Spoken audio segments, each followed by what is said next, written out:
चलिए, मेरे पास कैसे जानकारी होगी, जानकारी तो आप देंगे, कैबिनेट आपकी है। लेकिन मैं बढ़ता हूं आगे। अगला मेरा सवाल है कि एटीएस, यूपी एटीएस ने अलकायदा के खिलाफ एक बड़ा एक्शन किया है। लखनऊ के ककोरी से अलकायदा के 2 आतंकियों को गिरफ्तार किया गया है। सीरियल ब्लास्ट की साजिश ये लोग रच रहे थे और इनके टारगेट पे 2 बड़े नेता भी थे। अब वो कौन नेता थे, एक आंकलन है जिसमें प्रधानमंत्री मोदी और आप टारगेट पे हो सकते हो, क्या कहना चाहते हैं आप? देखिए, उत्तर प्रदेश में किसी भी प्रकार की आतंकी गतिविधियों को या यहाँ के नागरिकों की सुरक्षा के साथ खिलवाड़ करने वाली किसी भी प्रकार की गतिविधि को स्वीकार नहीं किया जाएगा। कोई करेगा तो उसको उसका खामियाजा भुगतना पड़ेगा। हमारी संस्थाएं पूरी तरह अलर्ट हैं, कार्य कर रही हैं और ऐसे तत्वों का मुंहतोड़ जवाब देने के लिए हर प्रकार से तैयार भी हैं। एक दूसरा जी, जो भी दुस्साहसिक प्रयास करेगा तो उसको उसकी कीमत और उसका अंजाम भी भुगतने के लिए तैयार रहना होगा। एटीएस की इस कार्रवाई के बाद अखिलेश यादव जी का बयान आया। उन्होंने बोला कि भारतीय जनता पार्टी की सरकार और उत्तर प्रदेश पुलिस पर मुझे बिल्कुल भी भरोसा नहीं है। देखिए, व्यक्ति वक्तव्य देता अपने संस्कारों के अनुरूप देता है। ये समाजवादी पार्टी का कैरेक्टर है। 2012 में इन्होंने सत्ता में आने के बाद आतंकी घटनाओं में लिप्त आतंकवादियों के मुकदमे भी वापस लेने के प्रयास किए थे। तो हम धन्यवाद देंगे तत्कालीन हाईकोर्ट को कि उन्होंने उसको स्टे किया था, अन्यथा वे आतंकवादी बाहर आते तो उत्तर प्रदेश के अंदर क्या स्थिति होती। ये तो सुरक्षा के साथ खिलवाड़ करने वाले लोग हैं। दुर्भाग्य है, राजनीति का चोला पहन करके। पर आतंकवाद को लेकर राजनीति हो रही है, क्या इस पर आप क्या कहना चाहते हैं? दुर्भाग्यपूर्ण है और मुझे लगता है कि बम किसी की जाति मत मजहब नहीं देखता। जो प्रेशर, इससे पहले हमने बाटला हाउस में ऐसा देखा था। प्रेशर कुकर बम जो मिले हैं कल जी, अगर वे कहीं फटते तो कोई निर्दोषी चपेटे में आता है और कोई निर्दोष, उसका कोई जाति, कोई मत और कोई मजहब नहीं होता है। और वह जो निर्दोष उसकी चपेट में आता तो क्या उसकी कीमत या उस परिवार में उन लोगों को वापस लाने का काम समाजवादी पार्टी और श्री अखिलेश यादव जी लाते क्या? इनके पास कोई जवाब नहीं होगा। लोग जनता के विश्वास के साथ और जनता के जीवन के साथ खिलवाड़ करने वाले लोग हैं।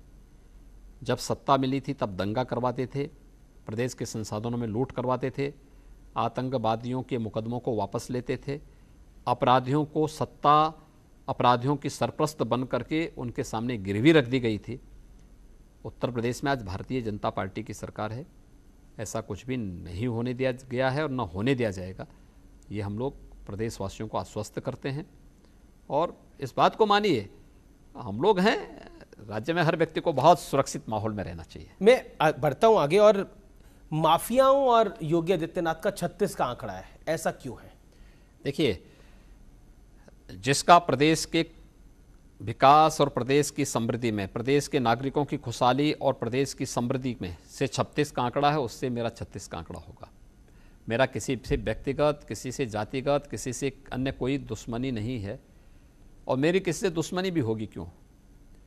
लेकिन पर आरोप आप पर यह है कि माफियाओं के बहाने आप विपक्ष के नेताओं को टारगेट कर लेते हैं। देखिए, माफियाओं के बहाने किसी नेता को नहीं टारगेट किया गया है। ये पेशेवर अपराधी और माफिया हैं जिन्होंने इलीगल तरीके से किया है। आप अनुमान करिए 1200-1400 करोड़ रुपए की संपत्ति अब तक हम इनकी जब्त कर चुके हैं और लगातार ये कार्रवाई चल रही है। देखिए, एक संदेश भी है, अवैध संपत्ति अर्जित करोगे तो उसमें बुलडोजर भी चलेगा और जब्त भी होगी, वो कोई भी हो। एक तस्वीर बड़ी वायरल हो रही है मुख्तार अंसारी की। मैं आप ही से पूछ लेता हूँ कितनी सही है, कितनी गलत है। पहली फोटो में तो वो बड़े हट्टे कट्टे दिख रहे हैं, मूछें एकदम तनी हुई हैं, एकदम बाल ठीक है। दूसरी फोटो में दाढ़ी बड़ी हुई है और मूछें उनकी नीचे हैं। तो मतलब अब मुख्तार अंसारी का जेल में ये हाल है, वो सही है बात? मैं फोटो देखता नहीं इस प्रकार के। अरे हम देखेंगे महापुरुषों का, देखेंगे देवी देवताओं का फोटो देखेंगे, वायरल हो रहा है सोशल मीडिया पे। माफिया का फोटो क्यों देखें? लेकिन जिसके जैसे कृत्य होंगे, जैसी करनी वैसी भरनी।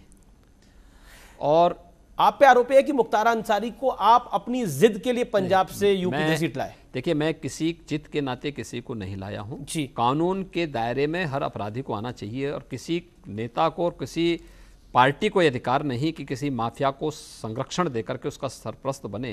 कांग्रेस को इसका जवाब देना होगा कि इस माफिया को 2 वर्ष से अधिक समय तक पंजाब की जेलों में रख करके वहाँ सुविधाएं क्यों उपलब्ध करा रहे थे। यूपी में आप कांग्रेस की हैसियत क्या देखते हैं योगी जी?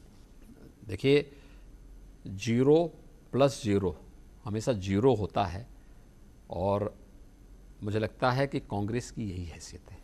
बहुत बहुत शुक्रिया योगी जी, आपने समय दिया न्यूज 18 को और खुल के हर विषय पर बात रखी। तो ये थे योगी आदित्यनाथ, जिन्होंने हर विषय पर जो आपके दिल में मुझे लगता है सवाल होंगे, आज तमाम सवालों के जवाब न्यूज 18 के माध्यम से योगी आदित्यनाथ ने दिए हैं। आप देखते रहिए न्यूज 18। नमस्कार।